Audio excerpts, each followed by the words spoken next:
responsables. En este espacio se habla de la propiedad privada, del Estado de Derecho, de la economía de libre mercado. Se habla de principios y funciones de la libertad en todos los ámbitos de la vida nacional. Aquí se habla libertad. RCR presenta Aquí se habla libertad con Víctor Maldonado.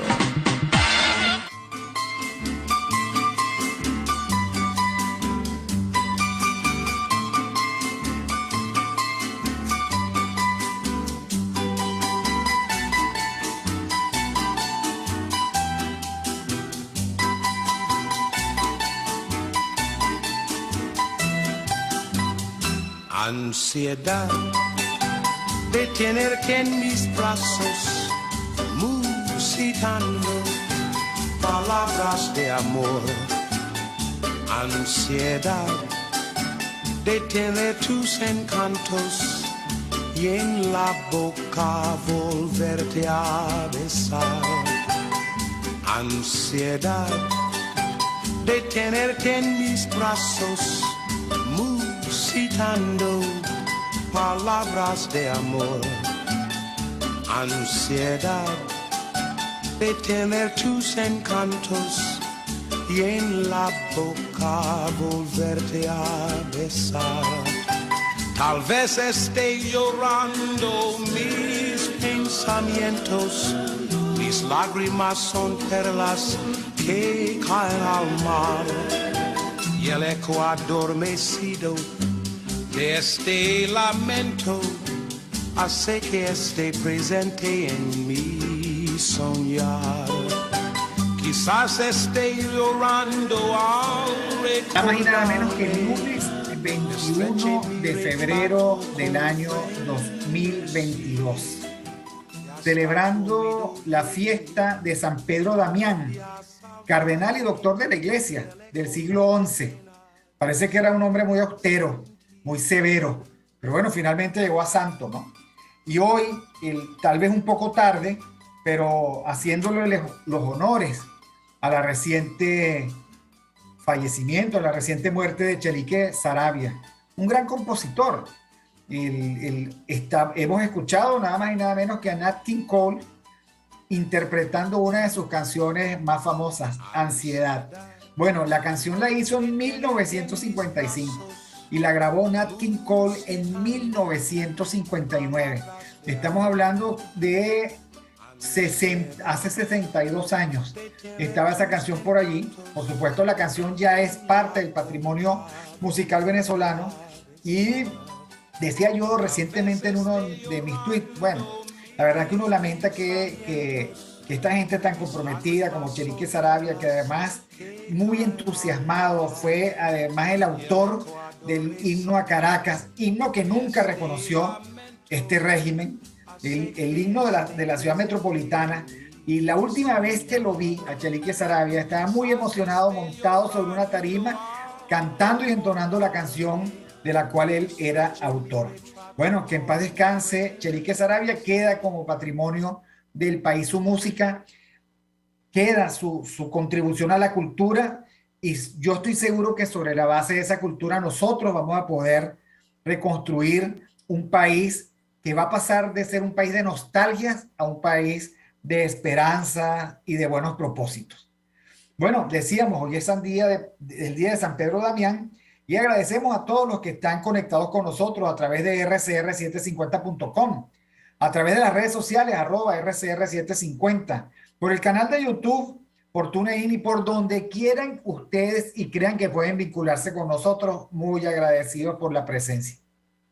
Gracias a Jaime Nestares en la dirección general de la estación, a Willy Zarcaya en la gerencia de producción, nuestra productora, maquilladora y experta en toda la puesta en escena, Catherine Manzano, el zar de los controles. Un abrazo desde aquí a José Gregorio González, Helen Machado en la lectura de las noticias y Génesis Rodríguez en la producción de contenido.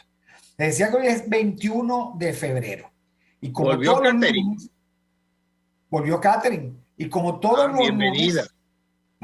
Como todos los lunes, nada más y nada menos que Andrea Rondón comentándonos la lectura de la semana. Y esta vez, Andrea, seleccionaste a Jorge Volpi, que te cuento que tuve la oportunidad de conocer alguna vez que vino a Venezuela y en Los Galpones presentó uno de sus libros, creo que dedicado a Bolívar en esa época. Y esta vez tú quieres comentarnos uno de sus últimos libros, En busca de Clinsor, que cuando busqué la referencia, era un libro que busca tratar las relaciones entre la ciencia y el mal. ¿Qué nos puedes decir al respecto, Andrea? Sí, Víctor, buenos días, ¿cómo están? Gracias por conectarse. A los que nos están escuchando, buenos días, Alexander, ¿cómo estás? Buenos días, Andrea. Sí, sí, no es un autor que yo tradicionalmente recomendaría, porque yo siempre trato, los que nos escuchan, de buscar autores vinculados a la filosofía liberal, ya sea desde la dogmática o incluso desde la literatura. Volpi no se definiría precisamente liberal, de hecho, en sus entrevistas podríamos ubicarlo más hacia la izquierda realmente. Ni siquiera creo que podría calificarse de socialdemócrata. Pero este libro, esta novela, En busca de Clinsor, de hecho tiene bastante tiempo, gana premios y es la que lo da a conocer internacionalmente a finales de la década de los 90. Lo ganó un Jorge Volpi en sus apenas 30 años. Y llamó mucho la atención ese libro porque justamente lo que tú comentas, Víctor, la relación entre la ciencia y el mal, está ambientada durante la Segunda Guerra Mundial. Digamos, es una novela, es un híbrido, porque es como una especie de novela policíaca, de suspenso, y al mismo tiempo es muy reflexiva, hay como unas reflexiones filosóficas por detrás. Es a varios tiempos y quien narra la novela es uno de los personajes que vivió durante la historia principal, durante la Segunda Guerra Mundial. Y cuando se habla de En busca de Clinsor, Clinsor se supone, no se sabe exactamente quién es, pero se supone que bajo ese nombre está el científico que colaboró durante el régimen nazi con esa famosa guerra para lograr la bomba atómica.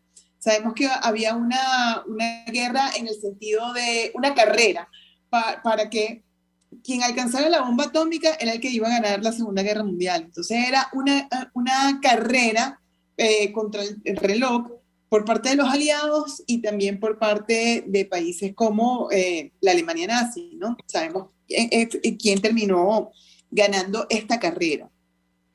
Pero durante toda la novela, porque es una novela, es de ficción recreada en un contexto histórico y sorprende la rigurosidad en cuanto a las referencias históricas, culturales y científicas, porque de hecho hasta cuando se lee la novela, pareciera que la novela es escrita por un científico, con una prosa espectacular, y no, es Volpi que se bañó o se metió en una investigación muy profunda, y eso es una de las cosas que llamó la atención en su momento de la novela y que hoy por hoy todavía vale la pena leerla, ¿no?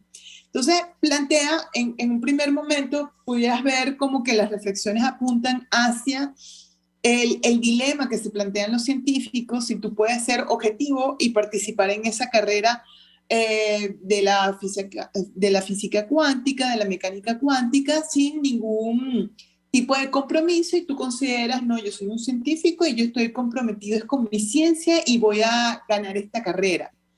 Pero te planteas, pero muchos se planteaban, ya va, pero ¿qué supone ganar esta carrera? La bomba atómica. ¿Y qué supone la bomba atómica? La pérdida de vidas. Y quien gane esta carrera, pues también lo usa como una herramienta política, porque es quien gana la Segunda Guerra Mundial. Entonces, por eso es que está esa gran tensión entre la ciencia y el mal, un gran dilema, ¿no? Eso a grosso modo, pero también, y es lo que a mí en lo particular, y por eso es que yo siempre trato de traer este tipo de lecturas a comentarios, hay otro segundo nivel de reflexión que me parece incluso hasta más profundo que lo que siempre ha llamado la atención de esta novela, que es lo que acabo de decir, esa relación entre ciencia y mal. Y es que esta novela está ambientada en todo esto que les estoy comentando, de la Segunda Guerra Mundial, del dilema entre la ciencia y el mal, entre los científicos que participaron en toda esta carrera frenética, se describe un triángulo amoroso entre uno de los agentes norteamericanos a quien se le encomienda la tarea de buscar a Klingsor, o a ese científico que colaboró con el régimen nazi, y hay otros dos personajes más, el personaje femenino y otra persona más que participaron en este triángulo amoroso.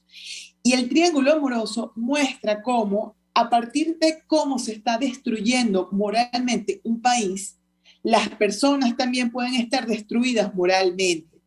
Es decir, las personas en contextos que son unas dictaduras, en contextos que te llevan al límite entre el mal, la tolerancia al mal, tú también estás expuesto moralmente a eso. Y ese triángulo amoroso mostraba cómo también como persona, al estar expuesto a esa destrucción, incluso el agente norteamericano, que tú pudieras decir, si quieres reducir esto a buenos y malos, era el bueno de la partida, incluso también se vio seducido por, digamos, el mal o por todo lo que perdió en esa época la Alemania nazi. De hecho, también lo describen en esta novela, no solamente por su riqueza en cuanto a referencias históricas, culturales y científicas, esa relación entre la ciencia y el mal, sino como la seducción sobre áreas oscuras de la personalidad humana. No solamente por los científicos, sino también por este triángulo amoroso que te muestra cómo, yo siempre lo recuerdo como la banalidad del mal, de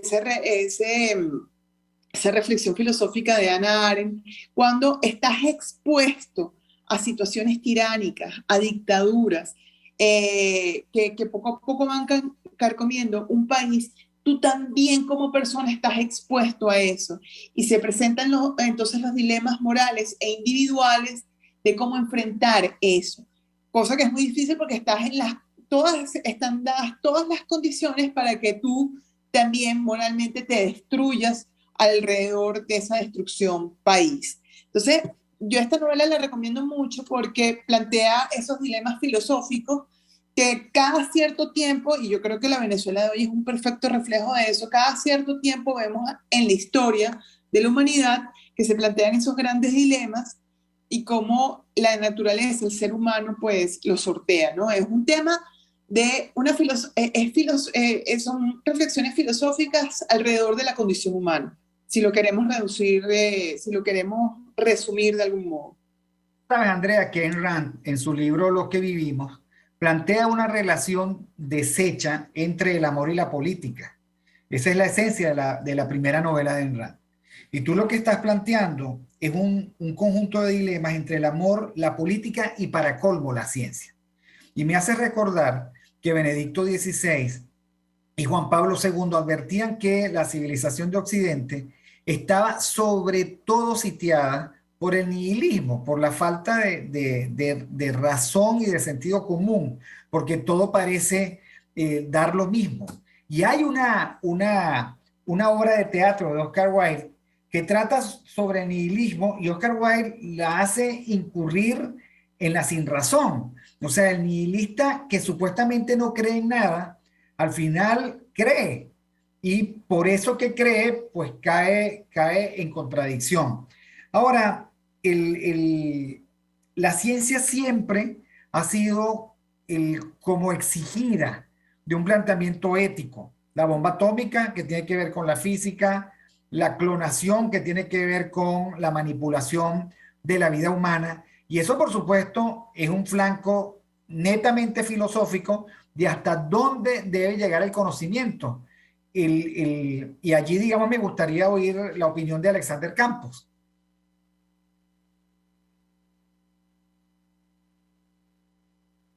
No sé si Alexander está atento.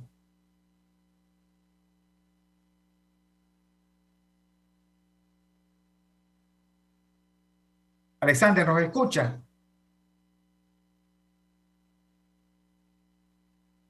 Andrea, ¿oíste mi comentario? Sí, yo te escucho perfectamente. Puede ser un problema de conexión de Alexander, pero yo estoy totalmente de acuerdo contigo. De hecho, desde la filosofía liberal se plantean muchos estos temas. Por ejemplo, no quiero ser polémica, pero por ejemplo también el tema del aborto es otro que exige a la ciencia en su determinado momento la clonación, tú mismo lo has mencionado. Sí, la ciencia muchas veces es exigida y en determinados momentos de la historia, pues nos plantea unos dilemas en los que se exige también lo que es la condición humana. Es un debate de la moral y la ciencia que se da constantemente y que no, En el no fondo, es por Andrea, contar. en el fondo, querida Andrea, es un problema del poder. Ah, ok, yo puedo abortar, clonar, fabricar bombas. Eso también es poder que exige a la ciencia, pero que tú no puedes echar por la borda la reflexión ética, desde el punto de vista de lo que tú puedes, que no es lo mismo a lo que tú debes. Yo no sé si Alexander ya está con nosotros. Alexander, ¿estás allí? Sí, Sí, lo que sí, pasa es que habíamos Paul. preguntado antes sobre cuál era tu opinión sobre, digamos, los alcances y los linderos de la ciencia respecto de sus exigencias éticas. Sí, Ball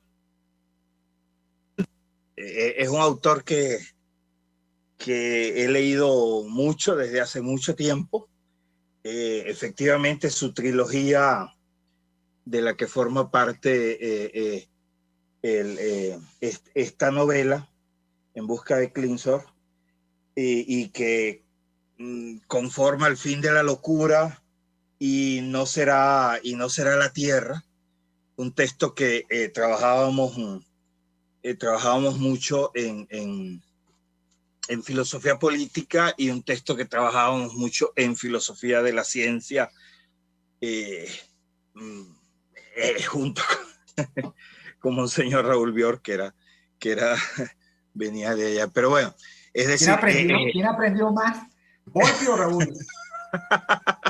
No, déjame decirte que Volpi, digamos, tiene fama a nivel de literato, pero Volpi dirige institutos de investigación sobre la cultura mexicana, y por ejemplo, esta trilogía fue producto de una beca en la que estuvo, tal como dice Andrea, efectivamente metiéndose un puñal sobre lo que histórica y filosóficamente se estaba discutiendo entre la Primera y la Segunda Guerra Mundial. Bueno, prácticamente hasta mediados de los años 50, y su reflexión, aparte que está bien escrita, evidentemente dentro de una trama que envuelve, que te atrapa, por lo menos como lector. También evidentemente el que conoce la historia de lo que política y científicamente estaba sucediendo allí, se da cuenta que la reflexión no es una reflexión sacada, digamos, de los pelos, sino que es una reflexión que está sacada de la discusión que se venía dando en aquel momento precisamente. No es una reflexión, y eso es lo interesante, hecha por un escritor de los años 90, principios de los 2000, sobre lo que sucedió en un momento pasado, sino que Volpi retoma los escritos de los principales científicos, Planck, Heisenberg, digamos, de los grandes que estaban alrededor del hecho atómico y de la discusión atómica en ese momento. Que parece mentira, el grueso de su obra literaria, el grueso de la obra literaria de ellos, está centrada en el tema de la discusión ética y filosofía, de la discusión moral y de la discusión sobre la filosofía que hay de fondo en el hecho atómico. Por ejemplo, Heisenberg tiene estudios sobre los problemas filosóficos de la física atómica. Es todo un tratado fabuloso en el que te metes no solamente en la discusión sobre técnicas sobre la fusión atómica, sino que sobre la fusión moral que se estaba dando en ese momento. Es que nosotros pretendemos que esa fue una discusión que se dio sin que los científicos estuviesen claramente metidos y reflexionando sobre lo que ahí estaba pasando. Y solamente me detengo a decirles lo siguiente. Esta es una gente que yo creo que participó de la última generación de la modernidad en la que ciencia y humanidades no estaban. Unos grandes científicos, pero también unos grandes filósofos, y que no solamente demuestran la amplitud del conocimiento, sino que demuestran que detrás de todo conocimiento hay una responsabilidad ética a la cual hay que dar cuenta. Es decir, que ningún conocimiento es autónomo por sí mismo, que tiene de fondo un principio ético al cual hay que responder. Algunos dieron una respuesta, otros dieron otra respuesta, pero ninguno se quedó se quedó en la discusión técnica, sino que dieron cuenta de los principios éticos que estaban allí de fondo, y de cómo el principio ético se supedita a los fines morales para los cuales está pensado el conocimiento. Por algo muchos de ellos tuvieron precisamente que huirle al régimen político que los quería secuestrar, precisamente para usar esto con fines éticos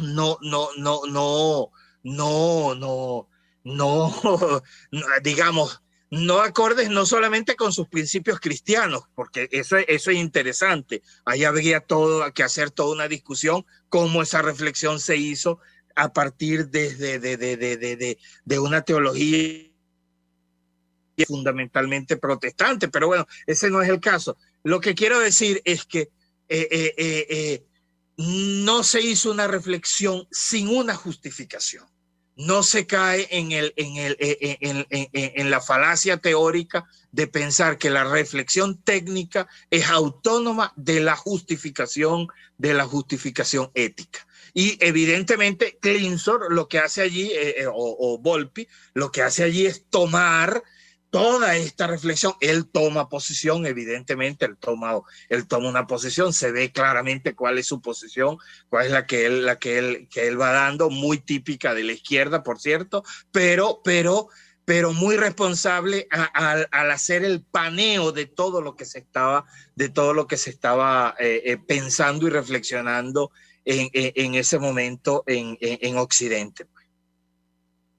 Oye, interesantísima. Yo creo que vale la pena incluso pensar en una sesión especial sobre este tipo de temas. Andrea, te agradezco muchísimo que hayas traído este texto y esta reflexión hoy lunes. ¿Algo más que quieras decirnos, Andrea? No, bueno, antes de que el internet me siga fallando, bueno, Volpi es de esos autores que, a pesar de que no sigue mi línea de pensamiento, vale la pena leer, porque tiene una prosa rica y sus novelas están ricamente documentadas e investigadas.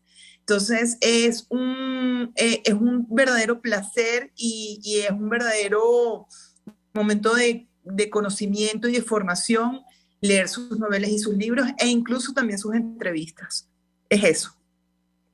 Bueno, muchísimas gracias, Andrea Rondón. Gracias, como siempre, Andrea. sus recomendaciones de la semana, esta vez con Jorge Volpi y el Caballero de Clinsor, En busca de Clinsor, perdón. Y una reflexión que ya después también ayudó a desplegar Alexander Campos sobre el amor, la ciencia y la política, ¿no? Una última época, dice Alexander Campos, en donde la ciencia y las humanidades no se habían divorciado tajantemente. Gracias, Andrea. Nosotros vamos al corte de las noticias y ya regresamos con la crónica del desmadre nacional, una página más, escrita a dos manos entre Alexander Campos y yo. Esté llorando al recordarme, estreché mi retrato con frenesí y hasta tu oído llegue la melodía salvaje y el eco de la pena de estar sin ti. Aquí se debaten temas de interés nacional e internacional. Aquí se habla libertad con Víctor Maldonado, solo por RCR.tv, la radio que se ve. Sintonícenos a través de Periscope, @RCR750, la radio que se ve. Y ahora quiero hablarte de la estación de servicio del Club Hípico, esa misma frente al Terras Plazas. Te invito a que la sigas en su Instagram, @BPTerrazas, donde en su historia están informando permanentemente la dinámica diaria en cuanto al servicio de surtido de gasolina. Con todos los mecanismos de pagos, la bomba Terrazas del Club Hípico cuenta con una gran tienda de conveniencia donde podrás encontrar todo lo que necesitas, tanto para ti como para tu carro, y también con atención de baterías Duncan. Estación de servicio Terrazas del Club Hípico. Calidad y servicio de primera clase. En este espacio nos encargaremos de llegar al conocimiento mediante la observación de la posición de los astros y las características comunes de muchas personas con fechas de nacimiento. Esa energía también nos involucra a cada uno de los signos. Guía astrológica. Descubra la relación de los astros con los rasgos de la personalidad, con los sucesos importantes de su vida y con sus características físicas. También van a buscar nuevas formas de crecer, contactarse con el arte, con la belleza. Guía astrológica, todos los sábados, a partir de las 3 de la tarde, por RCR 750 AM.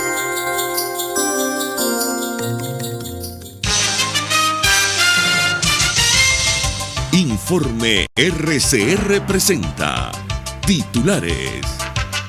Presidente de la Confederación Episcopal Venezolana consideró este lunes que la grave crisis en Venezuela se evidencia en los millones de migrantes que arriesgan su vida para buscar oportunidades. El líder opositor Juan Guaidó llamó a exigir elecciones presidenciales antes de 2024 y agregó que Venezuela no puede esperar más. Venezuela inició la semana con 520 nuevos contagios y 7 decesos por COVID-19. Más allá de nuestras fronteras, investigadores japoneses están estudiando si la subvariante BA.2 de Omicron es más contagiosa y letal. El vocero del Kremlin, Dmitry Peskov, rechazó este lunes la cumbre que pudiera darse entre Joe Biden y Vladimir Putin por la crisis en Ucrania, ya que en su opinión sería aún prematuro, señaló.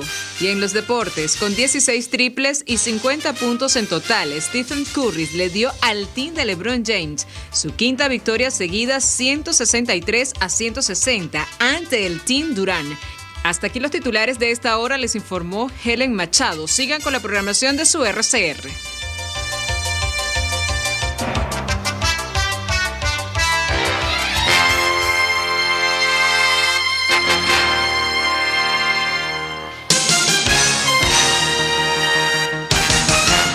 Y ahora de Comercializadora Prada, y ya de solo nombrarlo se me hace agua la boca, porque Comercializadora Prada son los más frescos quesos y embutidos que te llevan a tu casa. Todos los quesos, todos los embutidos, y como cuentan con proveedores exclusivos, te resulta mucho más económico.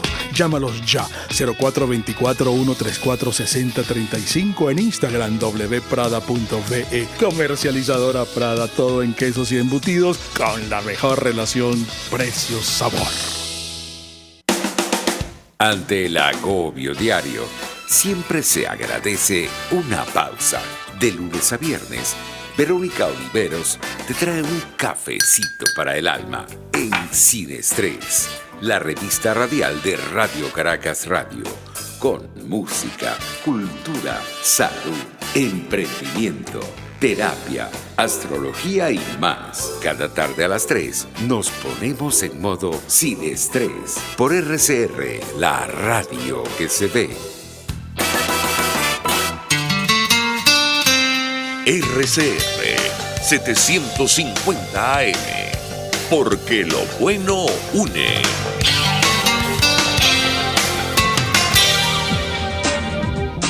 Ideas para alcanzar un país con libertad económica, democracia política y seguridad jurídica. Aquí se habla libertad con Víctor Maldonado. Solo por rcr.tv, la radio que se ve.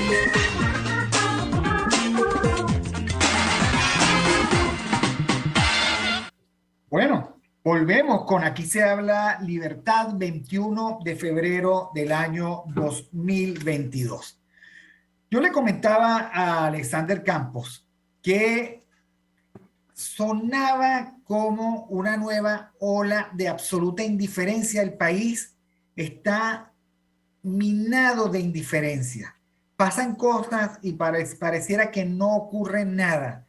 Las noticias lucen viejas, viejos actores que ya no significan nada, viejos problemas que siguen estando presentes. Venezuela más sitiada que nunca, hasta Costa Rica nos va a pedir visa para salir.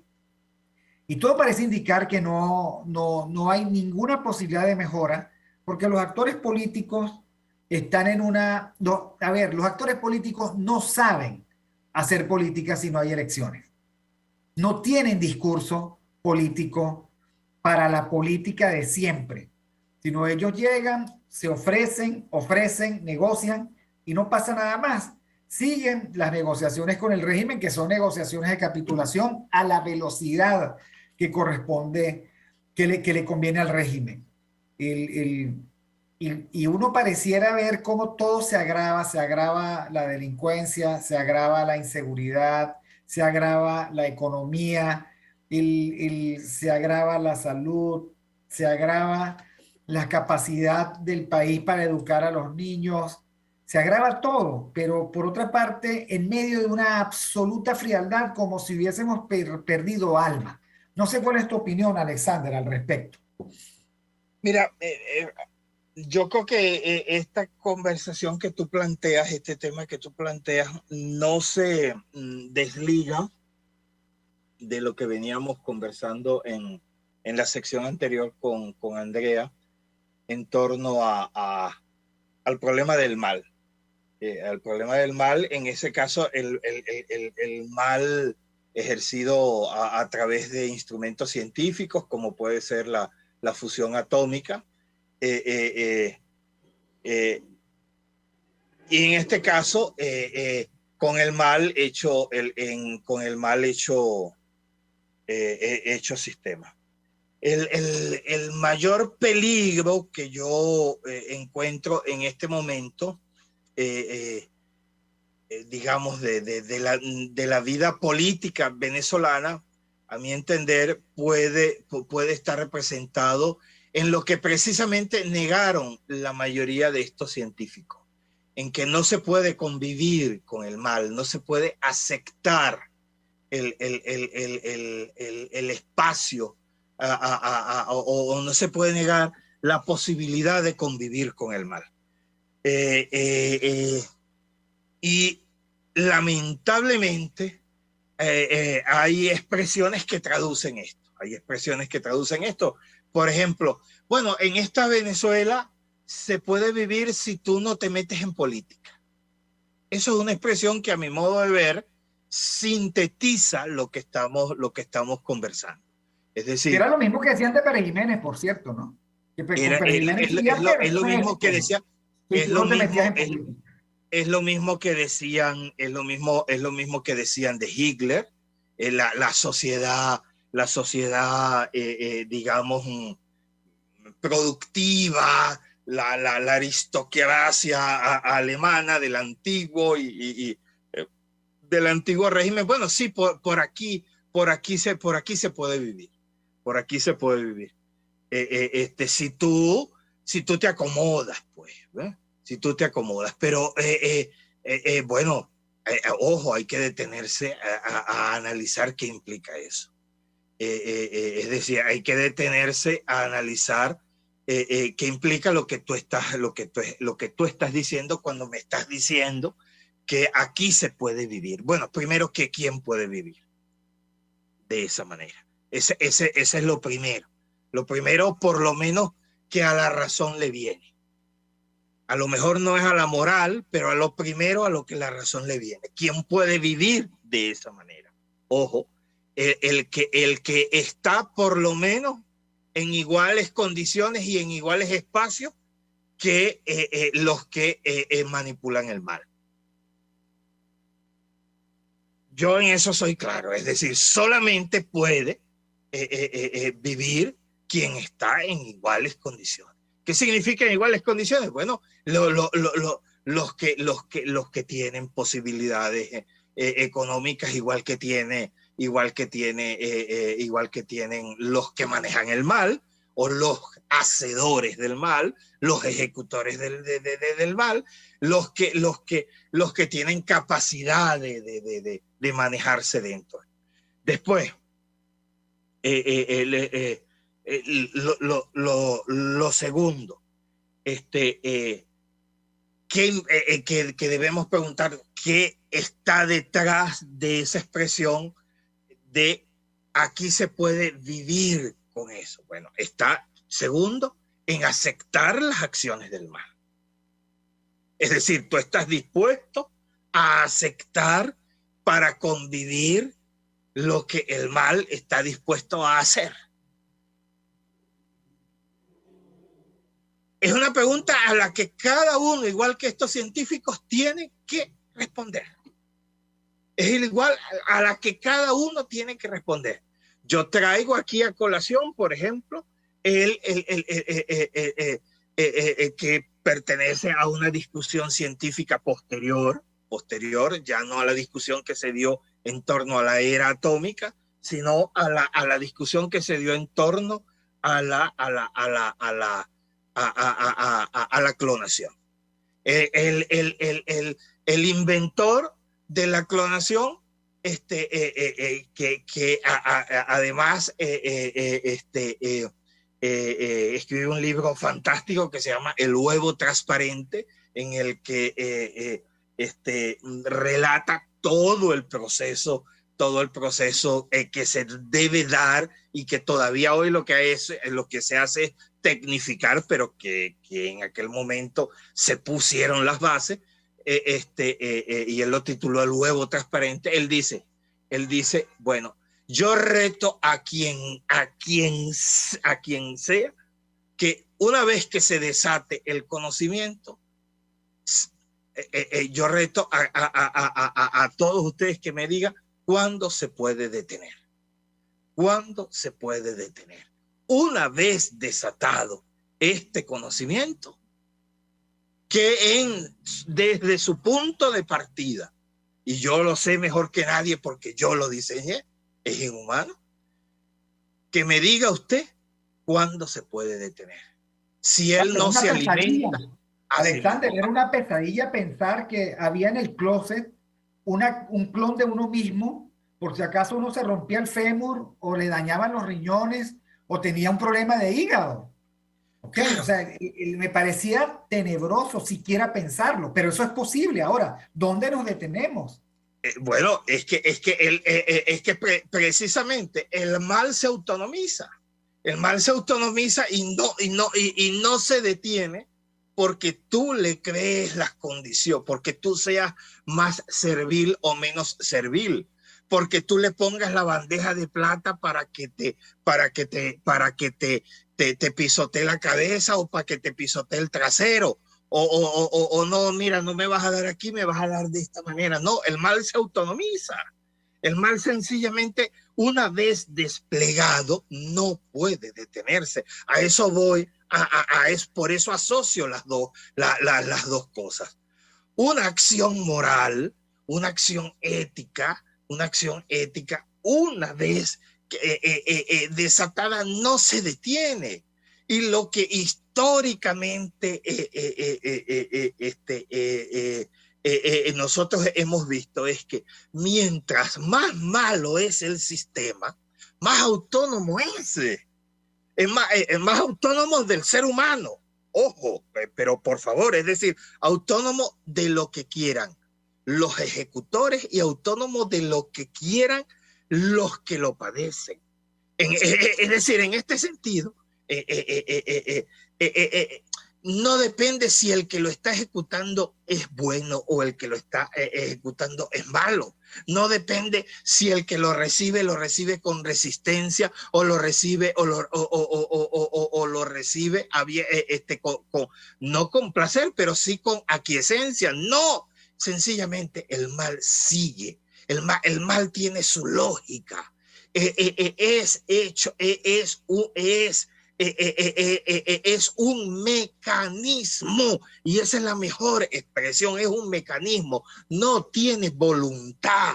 Las voluntades se ejecutan dentro de la lógica del mecanismo. Por favor, hay literatura suficiente, filosófica, científica, política, moral, histórica, que nos indican eso, que nos indican que la posesión de aceptación no hace que el mal sea más pasable, sea menos mal. No, al contrario, lo que históricamente todos, ojo, sean mecanismos malignos de derecha, sean mecanismos malignos de izquierda, él no entiende de orientaciones, sencillamente es un mecanismo que se engrana y se va haciendo más fuerte mientras más se ejecuta. Quizás aquí valdría la pena estudiar precisamente los malos hábitos, por ejemplo, en nosotros. Un ejemplo a lo mejor que puede resultar banal, pero que es interesante. Los malos hábitos se alimentan de la práctica. Es decir, una vez que usted... un hábito. Por eso, exacto. Una vez que tú lo ejecutas, tienes ganas de volverlo a ejecutar. En lo que lo ejecutas la segunda vez tiene más fuerza que una vez que lo ejecutaste en la primera vez. Y entonces tiene más fuerza de arrastre que la primera vez. Si dejaste que te llevara un tercero, tiene más fuerza de arrastre que cuando empezaste la primera vez y cuando empezaste la segunda. Y así una tras vez. Lo saben los adictos, por el amor de Dios. Lo saben los alcohólicos, lo saben los infieles, lo saben todos aquellos que padecen. Los jugadores, los mentirosos.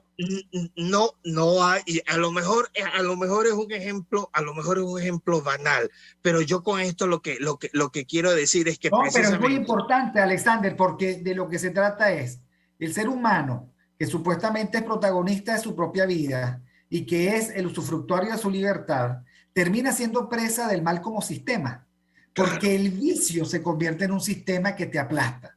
El vicio, la mala costumbre, pero estamos hablando del régimen o de un régimen totalitario. Y entonces se autonomiza del individuo, prescinde del individuo, practica respecto al individuo una relación de uso y de abuso, deja de verlo como algo valioso y empieza a ser su fin en sí mismo. Eso, y volvemos a la pregunta original. Nosotros transcurrimos esta vida con la terrible sombra de la indiferencia de los poderes fácticos que habiendo dicho que nosotros éramos la razón de ser, ahora simplemente somos herramientas desechables de las que ellos se valen. Por ejemplo, los pobres mineros de esas minas ilegales, ¿cuánto vale la vida de ellos? Las pobres mujeres que se meten en un barco, en una lancha y se van a Trinidad, bajo quién sabe qué promesa, ¿cuánto vale la vida de ellos? Las mulas del narcotráfico que les hacen comer dedales o les hacen exponerse en un aeropuerto, ¿cuánto vale la vida de ellos? Para el sistema son simplemente números prescindibles. Y ahora lo trágico es que la política venezolana pretenda que todos seamos las mulas de este totalitarismo, absolutamente prescindibles, uno y todos. Claro. Porque es trágico, Alexander, es trágico decir, se han ido 6 millones de venezolanos. Es trágico decir, se mueren, los violan, los asaltan, los matraquean, los maltratan. en camino hacia la tierra prometida, hacia el norte o hacia el sur. Se mueren de frío y ni siquiera son números. Ni siquiera son números. Y la política se ha dedicado a hacer un inventario macabro de aquello que ellos ven, que no pueden controlar, que son producto de su mediocridad, de su entrega, de su colaboracionismo, y simplemente se han convertido en cronistas de su propia incapacidad. Es terrible eso que tú estás planteando. Pero es que ya ni siquiera relatan el mal. Es decir, ni siquiera hacen un reporte del mal ya. Tú escuchas y lo que estás es escuchando una enumeración sin un fondo humano. Tú no escuchas indignación detrás, tú no escuchas dolor detrás, tú no escuchas que resuene la gente detrás, porque al fin y al cabo la mayor indiferencia no es ante el mal. La mayor indiferencia termina siendo indiferencia contra las personas, porque lo que se le está diciendo a la gente, al fin y al cabo, no es que yo puedo convivir con esto, es que no me interesa que tú no puedas convivir con esto, porque tú eres desechable. Porque tú estás de más. No importa si tú dentro de este sistema tienes o no tienes cabida. Ahora, el asunto es que supuestamente la indignación, el dolor no puede ser discurso político. El discurso político tiene que ser un discurso científico, tiene que ser un discurso vaciado de afectos, vaciado de dolor, vaciado de miseria humana, y ser numerología, y ser estadísticas y ser indicadores macroeconómicos. En eso han convertido, pero mientras más conviertan la política y mientras más conviertan el ejercicio de la política y el ejercicio del poder en esto, menos humano es y más indiferentes vas a ser cuando tú escuchas circunstancias refiriéndose al número macro sin ver cómo ese macro se traduce en la vida ordinaria de cada persona, en la urgencia de cada persona. Ahí vas a encontrar realmente a un indiferente, ahí vas a encontrar un discurso que no tiene a la persona como centro de su hacer político. Tendrá cualquier por ejemplo, es la falsa normalización, decir, digamos, que ya se recompuso la economía, que encubre dramas como el desempleo, como el infrapago, el que encubren dramas como el pago de una pensión en 7 bolívares, o sea, en $1 y poco menos, que encubren, o sea, a ver, no quieren llegar a la persona porque no tienen compromiso con el drama de la persona, de las personas.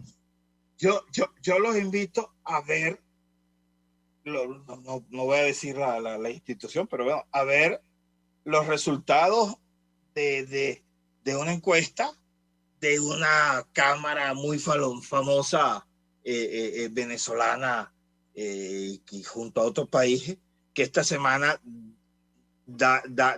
muestra los resultados y a partir de los resultados muestra unas proyecciones. El punto de partida de la encuesta es el venezolano no quiere saber nada de política. Ese es el punto de partida. Una falacia completa, porque cuando tú te acercas y colocas las condiciones para la discusión, lo primero que sale es la discusión política. Pero no sale en los términos que ellos quieren. Que la política no quiere saber nada de los venezolanos, que le estorba el drama del venezolano, que le parece insoportable. La verdad, Víctor, la verdad, me disculpas es que cuando te están diciendo eso, lo que no quieren reconocer es que lo que te está diciendo el resultado de tu instrumento es que el venezolano no quiere saber nada del tipo de política que tú estás practicando. Porque tú estás asociando mi política o su política, perdón, al tipo de política que hay que hacer. ¿Por qué no preguntas a ellos cuál es el tipo de política que hay que hacer? Sino que vas ya con la respuesta ya dada. Este es el tipo de política. Tú quieres meterte en mi carril. Porque la pregunta no es si quieres o no quieres hacer política. La pregunta es, ¿quieres entrar en mi carril o no quieres entrar en mi carril? Es decir, es que hay algo más complejo todavía. Porque hay una falsa interpretación que viene en cascada. Primera falacia, los venezolanos no quieren saber de política. Segunda falacia, que es el concomitante. Por lo tanto, nosotros no hacemos política, sino que nos plegamos al régimen. Y buscamos negocios porque nosotros no hacemos política. Y la cosa es perversa porque de una falsa pregunta, por supuesto, conciben una falsa consecuencia y lo que están es tirándole a los hombros de los venezolanos la responsabilidad de su mediocre participación en el futuro del país. No, es correcto. Nos convierten en responsables o en corresponsables de un fracaso. Y de una visión que quién sabe Dios cómo la elaborarían y con cuáles intereses la elaborarían. Ojo, como nunca, yo veo que aquí hay un terreno fértil para construir una política hablada y dicha y transmitida con pasión, ejecutada desde la gente, desde la cotidianidad, ejecutada y pensada desde el día a día verdadero de eso, con los tiempos de la gente, que son en emergencia, que son tiempos, de emergencia. Esto no quiere decir que sean tiempos rápidos. Cuando la gente entiende que